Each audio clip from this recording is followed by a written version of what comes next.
Sir ரொம்ப நாளா வீட்டுக்கு கூட்டு போக சொல்லி கேட்டுட்டே இருந்தீங்க சார். இதாங்க சார் எங்க வீடு, வாங்க உள்ள வாங்க. என்ன ஒரே ஸ்மெல்லா இருக்கு? ஆமா சார்.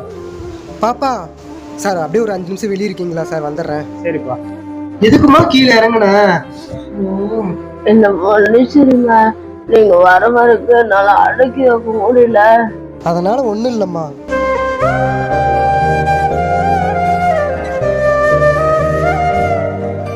தப்பா நினைச்சுக்காதீங்க சார். தப்பா நினைக்கிறதுக்குலாம் ஒண்ணும் இல்லப்பா. நீ இப்படி கஷ்டப்பட்டு சின்னப்படுறதுக்கு பேசாம தூக்கி போட்டு வேற கல்யாணம் பண்ணிட்டு போயிடலாம்ல. அவளை தூக்கி போட்டு போறதுக்கு 5 நிமிஷம் ஆகுது சார். எல்லாரும் என்ன வேணான்னு ஒதுக்கும் போது எனக்கு நீதான் வேணும்னு சொல்லிட்டு என் கையை பிடிச்சி வந்தவ சார். அவன் என் உசுர் இருக்கிற வரைக்கும் அவளுக்காக பீ முத்த தள்ளி போட்டு குழந்தை மாதிரி பார்த்துட்டு போயிடுவேன் சார்.